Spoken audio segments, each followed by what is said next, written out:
Para saudara dan saudari yang Tuhan cintai, selamat pagi dan selamat bertemu lagi dalam renungan harian dari Paroki Santo Fransiskus Assisi Apeo, edisi hari Senin, tanggal 25 Maret 2024, hari Senin dalam Pekan Suci. Mengawali hari yang baru ini, kita hendak mendengar dan merenungkan sabda Tuhan. Marilah sebelum kita mendengar dan merenungkan sabda Tuhan, kita berdoa. Dalam nama Bapa dan Putra dan Roh Kudus. Amin. Allah Bapa, sumber keselamatan, kumpulkanlah kiranya kami menjadi umat-Mu. Berkat Yesus Putra-Mu terkasih, yang telah menghapus dosa-dosa kami demi keselamatan dan kebahagiaan kami. Bersabdalah ya Tuhan, kami siap mendengarkan. Terpujilah Engkau Bapa, Putra dan Roh Kudus, kini dan sepanjang segala masa. Amin. Para saudara dan saudari yang Tuhan cintai, sabda Tuhan yang hendak kita dengar dan kita renungkan untuk mengawali hari yang baru ini diambil dari Injil Yohanes pasal 12 ayat 1 sampai 11. Tuhan bersamamu. Inilah Injil suci menurut Yohanes. 6 hari sebelum Paskah, Yesus datang ke Betania, tempat tinggal Lazarus yang dibangkitkan Yesus dari antara orang mati. Di situ diadakan perjamuan untuk dia dan Maria melayani, sedangkan salah seorang yang turut makan bersama Yesus adalah Lazarus. Maria mengambil setengah liter minyak narwastu murni yang mahal sekali, lalu meminyaki kaki Yesus dan menyekanya dengan rambutnya. Bau semerbak minyak itu memenuhi seluruh rumah itu. Namun Yudas Iskariot, seorang murid Yesus yang akan segera menyerahkan dia, berkata, "Mengapa minyak narwastu ini tidak dijual 300 dinar dan uangnya diberikan kepada orang-orang miskin?" Hal itu dikatakan bukan karena ia memperhatikan nasib orang-orang miskin, melainkan karena ia adalah seorang pencuri. Ia sering mengambil uang yang disimpan dalam kas yang dipegangnya. Lalu kata Yesus, "Biarkanlah dia, supaya ia melakukannya untuk hari penguburanku. Sebab orang-orang miskin selalu ada bersama kamu, tetapi aku tidak akan selalu bersama kamu."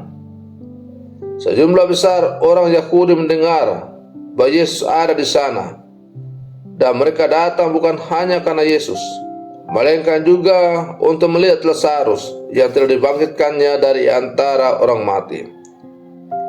Imam-imam kepala berencana untuk membunuh Lazarus juga, sebab karena dia banyak orang Yahudi meninggalkan mereka dan percaya kepada Yesus.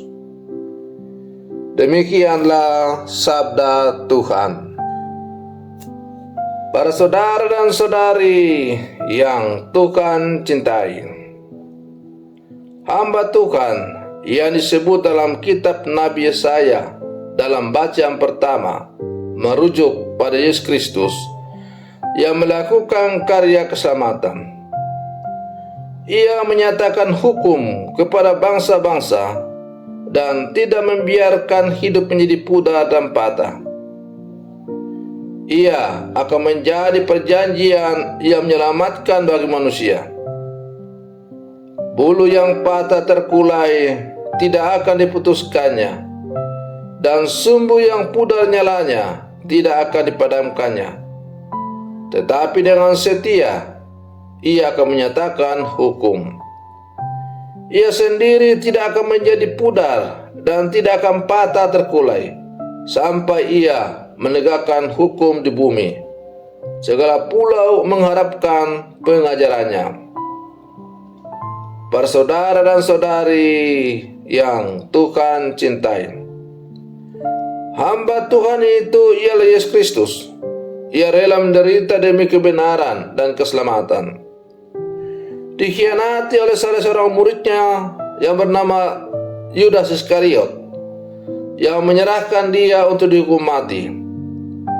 Pengorbanannya tak ternilai harganya. Bahkan minyak narwastu yang mahal harganya hanya sekedar wewangian yang dicurahkan pada kakinya. Menderita untuk suatu kebenaran atau keselamatan yang lebih besar adalah sebuah kebijaksanaan Allah. Menjadi kuat dalam apa yang tampak lemah dan tak berdaya adalah sikap seorang hamba Tuhan.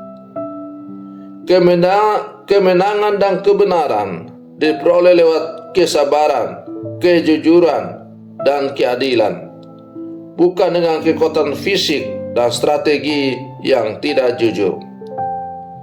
Para saudara dan saudari yang Tuhan cintai, orang yang memiliki relasi personal dengan Yesus selalu mempunyai kasih dalam hatinya. Kasih itu tidak perlu dibicarakan, tetapi yang lebih penting adalah dinyatakan dalam perbuatan. Kita mengenal Maria, saudari Lazarus. Ia duduk di dekat kaki Tuhan Yesus untuk mendengarkan apa yang diajarkannya. Kekuatan Yesus mengalir pada Maria, sehingga ia dimampukan untuk menangkap yang disabdakan Yesus dan melaksanakan sabda itu. Maria membeli minyak yang mahal dan meminyaki kaki Tuhan, lalu menyekanya dengan rambutnya. Inilah kasih yang dipersembahkan Maria untuk Tuhan Yesus yang selalu mengasihi dia dan menuntun kehidupannya. Para saudara dan saudari yang Tuhan cintai, kita sekarang berada dalam masa Pekan Suci hari Senin. Selama 40 hari lamanya kita telah melalui retret agung yang lebih dikenal juga dengan masa Prapaskah, masa pantang dan puasa. Masa pantang dan puasa atau masa retret agung yang telah berlangsung selama 40 hari yang telah kita lalui. Salah satu tujuannya adalah agar kita semakin dimampukan untuk membangun dan memiliki relasi personal dengan Tuhan, seperti Maria yang selalu bersimpu dan menyandarkan diri pada kaki Tuhan. Dari situ akan mengalir kasih ke dalam hati kita. Kasih itulah yang memampukan kita untuk membagikan kasih kepada sesama sebagai kesaksian hidup kita sebagai orang-orang percaya. Karena itu kita boleh berbahagia, bersyukur, berterima kasih karena kita diperkenankan oleh Tuhan untuk mengambil bagian dalam belas kasih-Nya itu. Dan karena kita telah mengalami belas kasih Tuhan yang sungguh luar biasa itu, maka belas kasih itu akan memampukan kita untuk bergerak, mewartakan, menyebarkan kasih itu kepada sesama. Para saudara dan saudari yang Tuhan cintai, semoga permenungan saya untuk mengawali hari yang baru ini semakin menghantar kita untuk menjadi murid-murid Yesus yang sejati, dan semakin memperdalam penghayatan kita untuk melalui pekan suci ini, sekaligus yang berpuncak pada kita merayakan pesta kebangkitan Tuhan, di mana kita juga boleh berpesta karena boleh mengambil bagian dalam kebangkitan Tuhan itu. Semoga Tuhan selalu memberkati kita semua. Selamat pagi, Tuhan Yesus memberkati.